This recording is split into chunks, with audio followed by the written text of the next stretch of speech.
नमस्कार, मेरा नाम निधा दुबे है और मैं एक कंजर्वेशन आर्किटेक्ट हूँ। आज हमारा कल्चुरी डायनेस्टी पर ये लास्ट लेक्चर है, जिसमें हम लोगों ने अभी तक जितने भी डिस्कशंस किए उनको कंक्लूड करने के साथ ही इस पूरे सेशन के लास्ट सेगमेंट को समझेंगे, जो कि हैं कल्याणी के कल्चुरी। तो 12वीं सदी के तीसरे चरण के 2 दशकों के दौरान कर्नाटक ने एक राजनीतिक क्रांति देखी, जिसने चालुक्य साम्राज्य को हिलाकर रख दिया। इस क्रांति का नेतृत्व कर्नाटक के इतिहास में प्रसिद्ध एक परिवार ने किया, जिसे कल्चुरी के नाम से जाना जाता है। कल्चुरी कभी कल्याण के चालुक्यों के ही अधीनस्थ थे, लेकिन धीरे धीरे इन्होंने अपनी शक्ति का निर्माण किया और अंततः चालुक्यों से ज़्यादा पावरफुल हो गए। उनके शासन के समय धार्मिक और सामाजिक क्षेत्रों में भी काफ़ी बड़े परिवर्तन हुए। कल्चुरी के इतिहास का सबसे पहले डॉक्टर फ्लीट ने और बाद में अधिक विस्तार से डॉक्टर पीबी देसाई ने वर्णन किया है। इनके जो एक्सप्लेनेशन है उसमें इस परिवार के इतिहास का एक संक्षिप्त अवलोकन भी प्रस्तुत किया गया है। ये आवश्यक है समझना, ताकि कल्याण के चालुक्यों के इतिहास में आने वाली कमी को पूरा किया जा सके। जो रिसेंट में कुछ नई और डिस्कवरीज हुई हैं, उनके अनुसार जो बिज्जाल सेकंड थे या द्वितीय थे, उनके बारे में जितनी भी जानकारी सामने आई है, उसे इस विवरण में डॉक्टर फ्लीट और डॉक्टर पीपी देसाई ने काफ़ी अच्छे से वर्णन किया है। इस बुक को हम लास्ट में कोट भी कर देंगे डिस्क्रिप्शंस में, ताकि जिसको और ज़्यादा डिटेल में समझने का या और पढ़ने का इच्छा है, वो उस बुक को रेफ़र कर सकते हैं। तो अब हम लोग समझेंगे कि कल्चुरी जो कल्याणी के थे, उनकी उत्पत्ति किस तरह से हुई। तो ये जो कर्नाटक के कल्चुरी हैं, ये स्वयं को मध्य भारत के कल्चुरियों का ही वंशज मानते हैं। बाद वाले खुद को चंद्रवंश से संबंधित बताते हैं, हालांकि उनमें से कुछ, जैसे कि रतनपुर के कल्चुरी, जिन्हें हम लोगों ने पिछले लेक्चर में डिस्कस किया था, वो स्वयं को सूर्यवंशी कहते हैं। तो ऐसे कहा जाता है कि इस परिवार का पहला पूर्वज कार्तवीर्य था।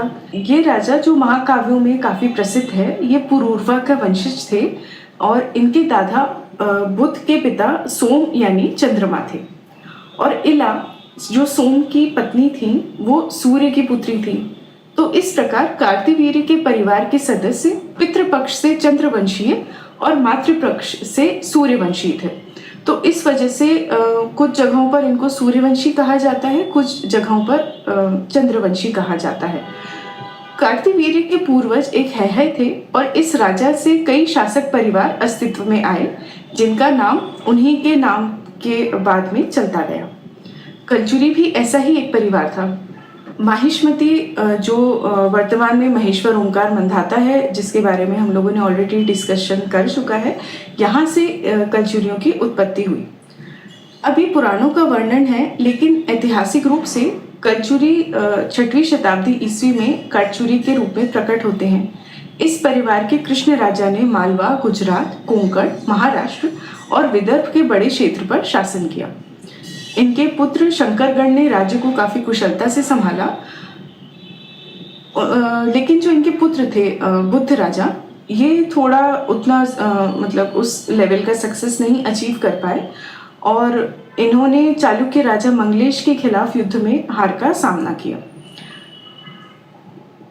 कई वर्षों के बाद बुद्ध राजा के एक वंशज, जिनका नाम वामराज था, इन्होंने वर्तमान में मध्य प्रदेश के बांदा जिले के कलिंजर किले पर विजय प्राप्त की। तो त्रिपुरी, जो कि हम लोगों ने ऑलरेडी डिस्कस करा हुआ है, जबलपुर शहर के पास में तेवर गांव में स्थित है, उनकी राजधानी हुआ करती थी। जिस क्षेत्र पर उन्होंने शासन किया उसे चेती या दहाला मंडला कहा जाता था। इन कल्चुरियों को त्रिपुरी के कल्चुरी के रूप में संदर्भित किया गया है। इस पे हम लोगों ने अच्छा खासा डिस्कशन भी किया हुआ है। लेकिन बाद में इस मुख्य परिवार की अन्य शाखाएं भी उभरी, जैसे रतनपुर के कल्चुरी, इसके अलावा सरयूपार या गोरखपुर के भी कल्चुरी थे। वो क्योंकि उतने प्रोमिनेंस में नहीं है, इसलिए उनको इस सेगमेंट में हम लोगों ने नहीं इंक्लूड किया। लेकिन रतनपुर के कल्चुरी जो हैं, वो काफ़ी प्रोमिनेंटली स्वयं को सूर्यवंशी बताते हैं। अब इन सारे परिवारों के शासक 13वीं शताब्दी तक सत्ता में काफी अच्छी तरह से बने रहे। वे कर्नाटक के शासकों के साथ अधिक संपर्क में आए। कृष्ण द्वितीय जो राष्ट्रकूट राजा ने कलचुरी कोकला की बेटी से विवाह किया, जबकि उनके पुत्र जगतुंगा ने शंकरगढ़ की 2 बेटियों लक्ष्मी और गोविदांबा से विवाह किया। इंद्र द्वितीय, अमोघ वर्ष और कृष्ण तृतीय ने भी कलचुरी राजकुमारियों से ही विवाह किया। इस अवधि के दौरान उनके बीच जो संबंध थे वो काफी सौहार्दपूर्ण या मित्रतापूर्ण रहे। वास्तव में कलचुरियों ने अक्सर राष्ट्रकूटों का समर्थन किया और उन्हें आवश्यकता के समय सहायता और शरण प्रदान किया। यह संबंध तब भी बना रहा जब कल्याण के चालुक्यों ने अपना शासन शुरू किया। तो जैसा हम जानते हैं, तेल द्वितीय कलचुरी परिवार की राजकुमारी बोधा देवी के पुत्र थे। इसके बाद भी ऐसे शासक सत्ता में बने रहे, लेकिन धीरे धीरे वे विरोधी हो गए और कल्याण के चालुक्यों को उनके साथ में संघर्ष करना पड़ा काफी। अब इस एरिया में 1160 ईस्वी के आसपास में जो वीर पत्थर या जिन्हें वीर गल्लू भी कहा जाता है, वो पुरालेख देखने को मिलते हैं, जिनमें प्राचीन कन्नड़ भाषा में इंस्क्रिप्शंस दिए हुए हैं। तो कर्नाटक राज्य के शिमोगा जिले के बल्लीगावी में स्थित केदारेश्वर मंदिर में कुछ इंस्क्रिप्शंस हैं जो आप देख सकते हैं। ये शिलालेख कलचुरी राजा बिज्जल के शासनकाल के हैं। तो अब क्योंकि रिटन डॉक्यूमेंटेशन उतना ज़्यादा नहीं है, इसलिए हमें इस तरह के डॉक्यूमेंटेशन पे ही काफ़ी हद तक डिपेंडेंट रहना पड़ता है, क्योंकि यही हैं शिलालेख या फिर स्कल्पचर्स या फिर आर्ट फॉर्म्स जिनको देखकर हम लोग लिंक जोड़कर जो ये डायनेस्टीज़ हैं जो कि ऑलमोस्ट लॉस्ट हो चुकी हैं या उतनी पॉपुलर नहीं हैं, उनके बारे में जानकारी जमा कर सकते हैं। अब इसके बाद में हम लोग आते हैं कि किस तरह कलचुरियों ने कर्नाटक की ओर प्रवास किया। अभी तक तो अपन ने एक क्विक रिवीजन किया कि कलचुरी जो साम्राज्य था उनका अभी तक का क्या स्टेटस रहा नॉर्थ इंडिया में। अब हम लोग किस तरह उन्होंने महाराष्ट्र और कर्नाटक के प्रवास किया उसके बारे में देखते हैं। तो इस परिवार की एक शाखा कर्नाटक की ओर प्रवासित हो गई। तो डॉक्टर फ्लीट जो थे उन्होंने कल्याणी के कलचुरी के नाम से नामित किया हुआ है, लेकिन ये जो कलचुरी थे ये चालुक्य राजधानी कल्याण का कब्जा नहीं कर सके, सिवाय बिज्जाल द्वितीय के शासन के छोटे से समय अवधि पे। इसलिए इन्होंने कर्नाटक के कलचुरियों के रूप में भी काफी संदर्भित किया गया है। उनके रिकॉर्ड में उन्हें कलांजर पूर्वाधीश्वर की उपाधि दी गई है, जो बांदा जिले के कलंजर जिले से उनके एंसेस्ट्रल हिस्ट्री हम बोल सकते हैं या संबंध को दर्शाता है। और इनका भी जो एम्ब्लेम था वो स्वर्ण वृषभ यानी स्वर्ण बैल हम कह सकते हैं वो था। त्रिपुरी के कलचुरियों का नंदी जो थे उनका भी नंदी ही प्रतीक था। तो ये किस तरह से हमें समझ में आया, हम लोगों ने ऑलरेडी ये डिस्कस किया हुआ है कि कलचुरी वंश जो थे, चाहे वो किसी भी रीजन के हो, ये लोग शिव के काफ़ी बड़े उपासक थे। तो इस वजह से इन्होंने नंदी जो थे उनको भी उतनी ही इम्पोर्टेंस दी और अपने एम्ब्लेम्स में उन्होंने नंदी को ही अलग अलग प्रकार से जगह दी। जैसे त्रिपुरी में नंदी के स्वरूप में ही था उनका एम्ब्लम, यहाँ पे कल्याणी में स्वर्ण वृषभ के रूप में था। बट मोर और लेस क्योंकि वो शैविज्म को बहुत ज़्यादा मानते थे और उसका प्रचार करते थे, इसलिए उन्होंने नंदी को ही अपना प्रतीक माना। फिर ऐसा भी प्रतीत होता है कि कालंजर को पहले प्रतिहारों और बाद में राष्ट्रकूटों द्वारा जीतने के बाद वहां रहने वाले उस परिवार के कुछ सदस्य दक्षिण की ओर नए स्थानों और नए अवसरों की खोज में प्रवासित हो गए। उन्होंने अपने पहचान की याद को अपनी उपाधियों और प्रतीकों के माध्यम से बनाया। अब जब हम कल्याणी के कलचुरी की बात करते हैं तो इनके कलचुरी शब्द के बारे में डॉक्टर फ्लीट ने यह राय दी कि चुरा और सुरी कन्नड़ में संस्कृत छुरा, शुवरिका और छुरा, जिसका अर्थ होता है उस तरह के थोड़े विकृत रूप हैं। पहले दो अक्षरों कला और कन्नड़ के कली, जिसका अर्थ होता है मारना, इनके बीच में आसानी से संबंध बनाया जा सकता है। जबकि ऐसा प्रतीत होता है कि इसे स्वीकार करते हुए देसाई ने कलचुरी शब्द को सूर्य के समान शक्तिशाली या कुशल तलवार के रूप में व्याख्या की हुई है, जिसमें कटाचुरी या कलतसुरी जैसे अनेक रूपों को ध्यान में रखा गया है।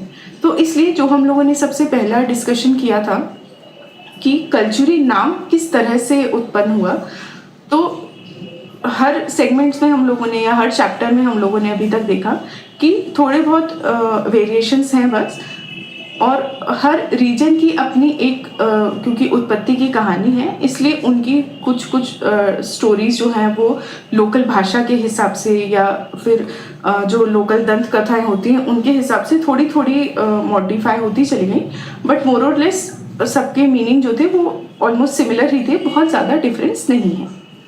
तो मध्य प्रदेश के कलचुरियों की ही तरह कर्नाटक के कलचुरी भी अपने वंश को चंद्रमा और सूर्य दोनों से ही जोड़ते हैं। हरसुर और बांदालिके के शिलालेखों में उनके वंश की उत्पत्ति चंद्रमा से बताई गई है। बाद के रिकॉर्ड्स जो हैं उनमें ये कहा गया है कि चंद्रमा या चंद्रवंश के परिवार में एक राजा का जन्म हुआ जिनका नाम सोम था और इनके गुरु अश्वत्थामा थे। तो ऐसा प्रतीत होता है कि इस शिक्षक ने अपने शिष्य को परशुराम जी के क्रोध से बचाने के लिए उनसे दाढ़ी और मूछें उगाने के लिए कहा, जिनसे उसकी पहचान छिप गई। क्योंकि इस सोम की दाढ़ी और मूछ तलवार की तरह तीक्ष्ण थी, इसलिए उनके परिवार को कलचुरी कहा जाने लगा। इंग्लेश्वर का शिलालेख सूर्य की स्तुति के साथ शुरू होता है और मुद्दंगी के रिकॉर्ड में भी ऐसा ही है। बाद के साहित्यिक कार्यों जैसे चन्न बसव पुराण और बिज्जल राय चरित्र में दिए बयानों के आधार पर कभी ये सुझाव भी दिया जाता है कि कुछ कलचुरी जो थे वो जैन धर्म के भी अनुयायी बन गए थे। स्पेसिफिकली ये जो कल्याणी के कलचुरी थे, ये लोगों में शैव धर्म के साथ में जैन धर्म को लेके भी काफ़ी ज़्यादा मतलब इन्होंने काफ़ी डिवोशन के साथ में जो मंदिर थे वो भी बनवाए। तो इसलिए हमें जब इस समय के एक्सकवेशंस अब हो रहे हैं उसमें जो हमें शिलालेख मिलते हैं या फिर जो मूर्तियाँ मिलती हैं वो मिक्स टाइप की मिलती हैं कि कुछ जो हैं वो शिव जी या फिर मातृकाओं की होती हैं और कुछ मूर्तियाँ जो हैं वो बिल्कुल प्योरली जैन धर्म को समर्पित दिखाई पड़ती हैं। लेकिन अब इस को कंफ्यूजन में ना लेते हुए कि वो एग्जैक्टली जैन धर्म को ही मानते थे या शिव धर्म को ही मानते थे, उस समय क्योंकि डेवलपमेंट हो ही रहा था अलग अलग तरह से पूरे रीजन्स में धर्मों का, इस वजह से मे बी थोड़ा बहुत डिफरेंस आया, बट मेजरली ये लोग शैवाइट्स ही थे। जो हरसुर के शिलालेख हैं उनमें भी कहा गया है कि उन्होंने भगवान शंकर का वरदान प्राप्त किया था। बिच्चल द्वितीय के पुत्र कर्ण को भगवान की कृपा से ही शक्तिशाली होने का वरदान मिला, ऐसा कहा जाता है। अब जो प्रारंभिक शासक थे इस परिवार के, उनके उदय का एक काफ़ी अच्छा विवरण हमें उनके शिलालेखों के माध्यम से ज्ञात होता है। हालांकि उनकी पहली प्रवास और उनके पूर्वजों की वंशावली या उनके अन्य शाखाओं के साथ सीधा संबंध अभी तक बहुत ज़्यादा स्पष्ट नहीं है। जैसा गुर्जर प्रतिहारों ने विस्तार की नीति के तहत आक्रमण किया, कलचुरियों को भी नए जगह की तलाश करनी पड़ी।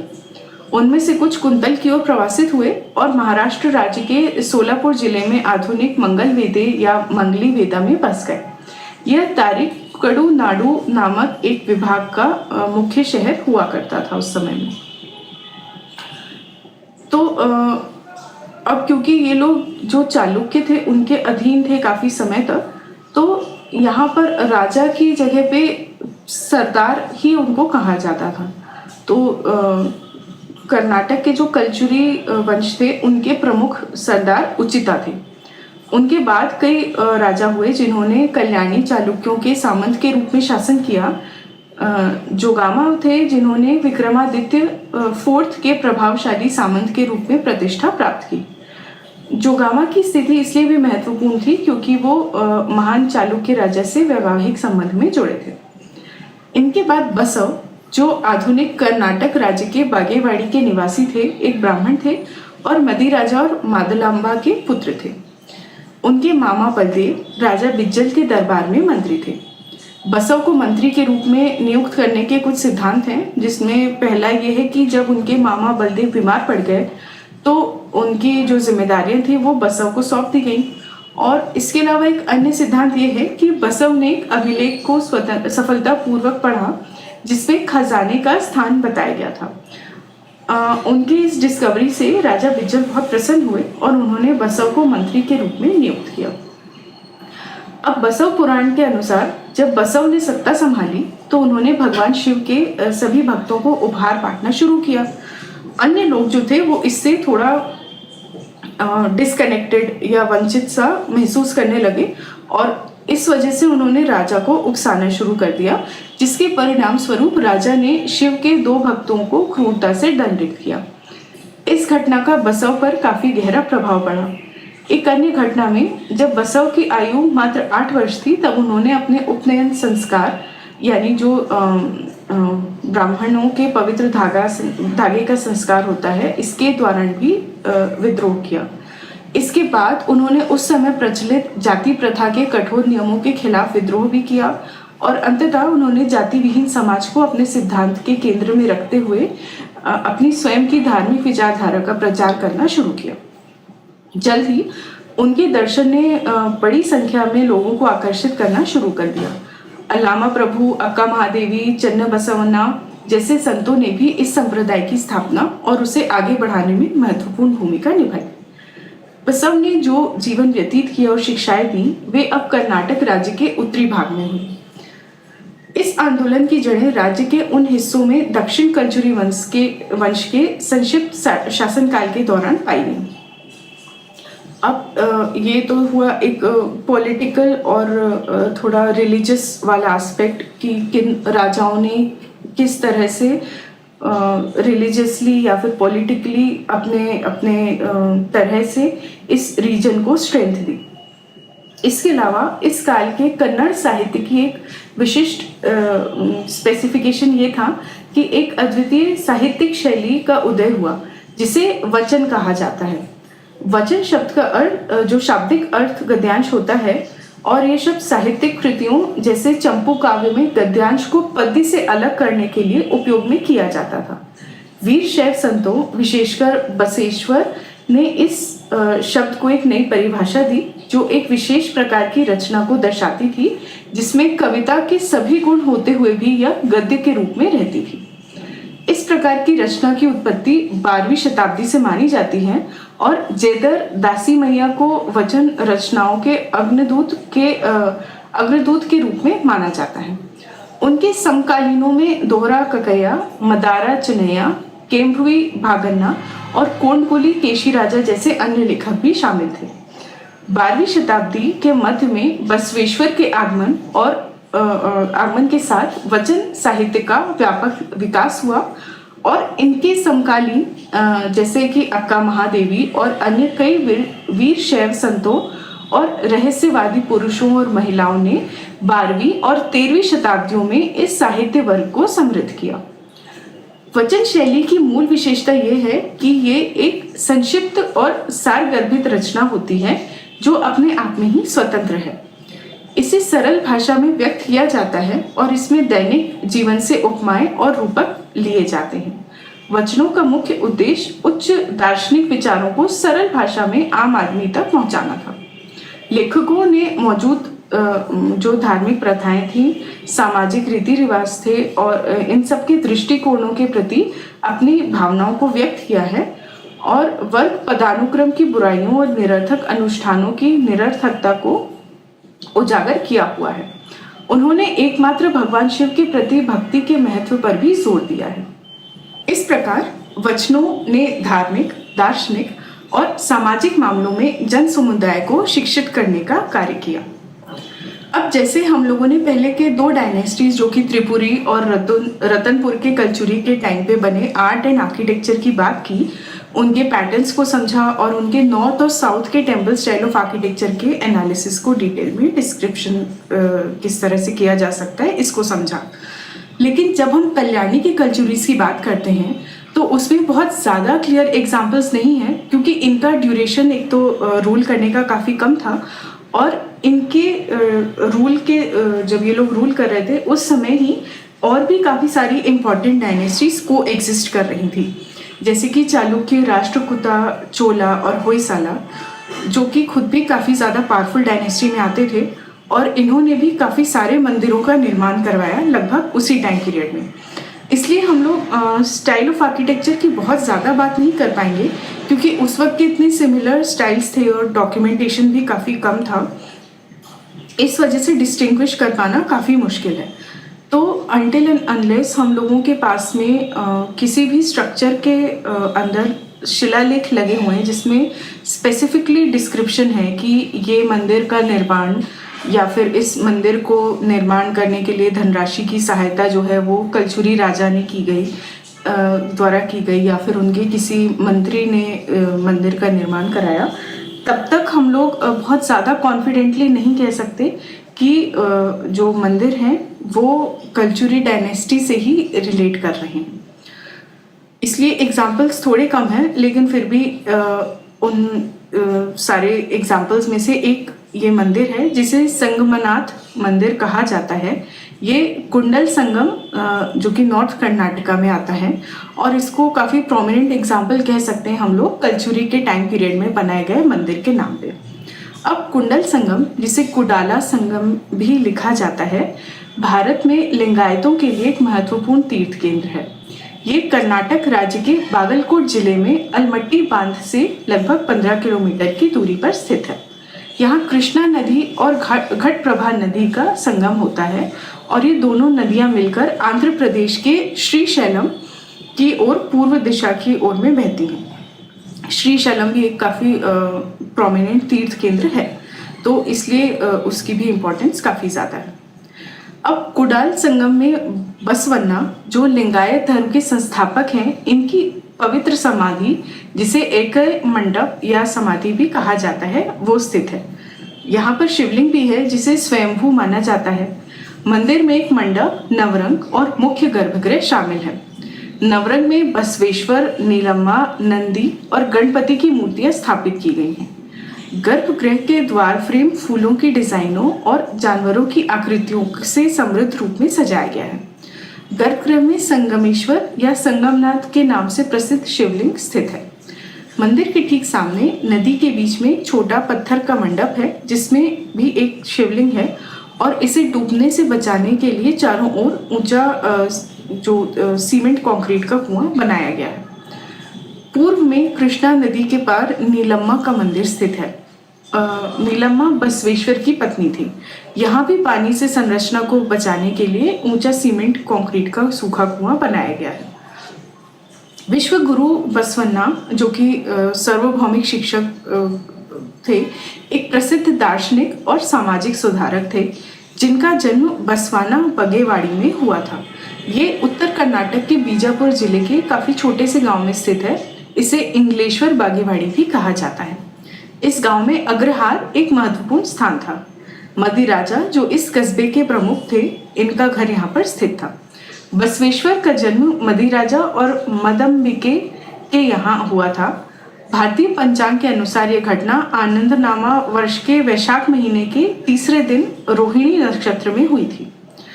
बसवन्ना काफ़ी महान संत थे। इनके अनुयायी जो थे वो इन्हें अपना गुरु भी मानते थे और इन्होंने ही लिंगायत संप्रदाय की शुरुआत की थी। बसवन्ना का अंतिम लक्ष्य इस मौलिक अधिकार को सभी के लिए उपलब्ध कराना था कि बसवन्ना ने कल्याणकारी उद्देश्य को ध्यान में रखते हुए धर्म को लोगों तक पहुंचाने के लिए काफ़ी सारे कार्यक्रमों को तेज किया और कन्नड़ में धार्मिक साहित्य का प्रचार और लेखन किया।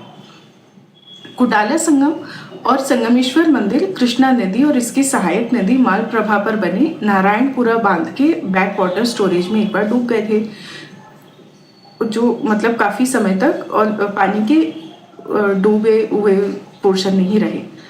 तो कर्नाटक सरकार ने इस तीर्थ स्थल को बैक वाटर से बचाने के लिए पहल की और 1994 में एक अधिनियम के माध्यम से इस स्थान के संरक्षण, विकास और अनुसंधान के लिए एक विकास बोर्ड का गठन किया।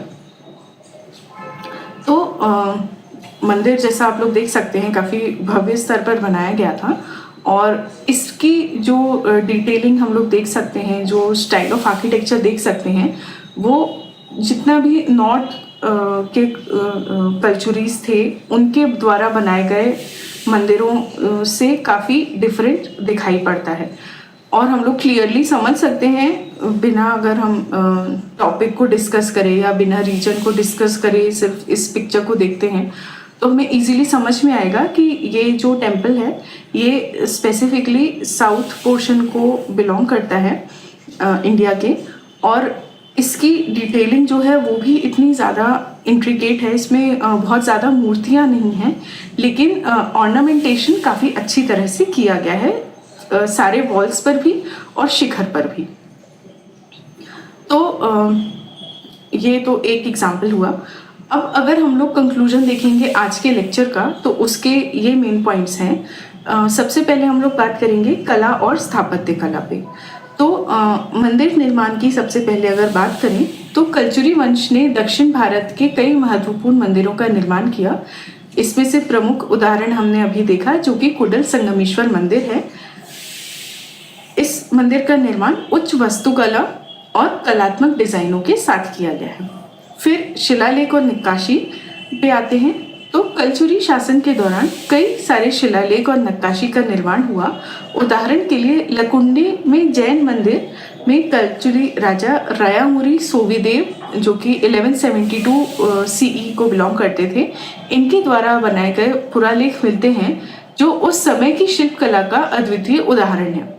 अब ऐसे देखा जाए तो ये मंदिर कल्याणी चालुक्य या जो जिन्हें हम वेस्टर्न चालुक्यन आर्किटेक्चर को भी बिलोंग करता है, लेकिन इसमें लगा हुआ शिलालेख जो कि कन्नड़ा में ही है, कल्चुरी राजा रायमुरारी सोविदेव द्वारा बनवाया गया है। तो इसलिए हमने आपको समझाया ये चीज़ कि आर्किटेक्चर पे अपन अगर सिर्फ रिलाई करेंगे तो डिफ्रेंशिएट करना काफ़ी मुश्किल होगा कि कल्याणी चालुक्यों ने बनवाया है वो मंदिर या फिर कल्याणी के कल्चुरियों ने।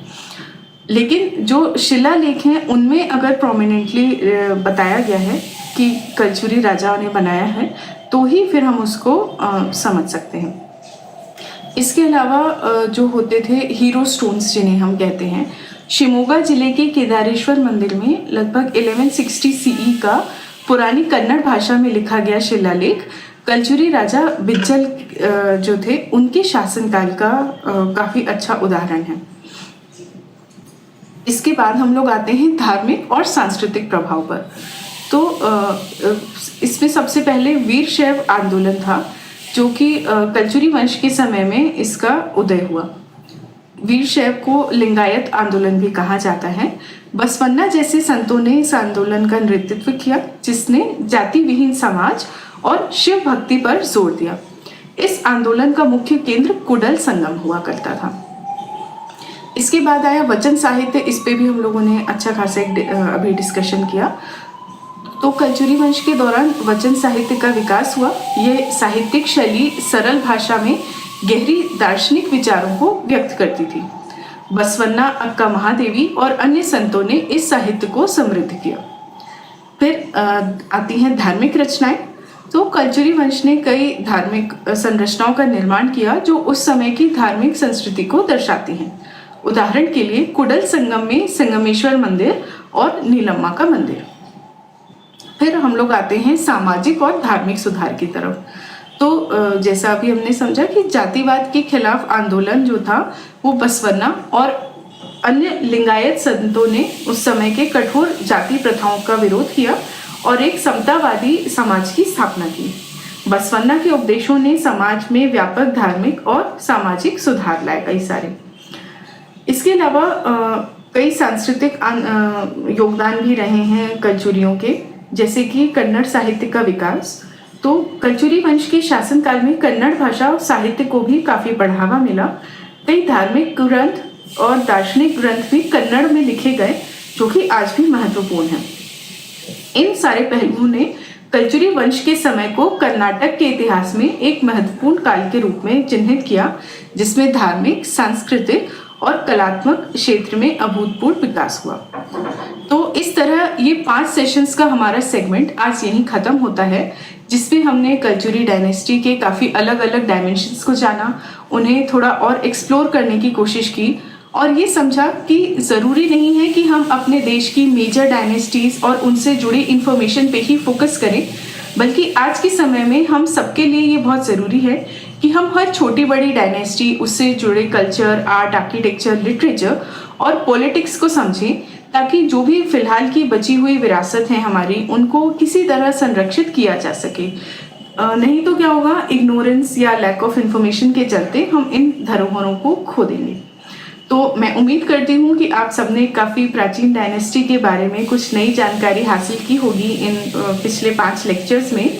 इसके अलावा इन धरोहरों को बचा के रखना क्यों ज़रूरी है ये भी जाना, और आगे आप भी ज़रूर कोशिश करेंगे कि अपने देश की किसी भी धरोहर को जितना हो सके उतना संरक्षित रखेंगे, उनके बारे में और जानकार बनेंगे, और किसी भी मॉन्यूमेंट या हेरिटेज साइट पे ज़्यादा कुछ ना भी कर सकें तो कम से कम हम ये कोशिश करेंगे कि कचरा फैला के उसको ख़राब तो बिल्कुल नहीं करें।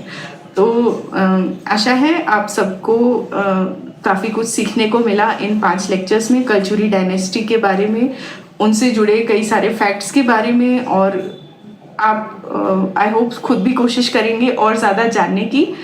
तो आशा है दोबारा आपसे मुलाकात होगी। धन्यवाद।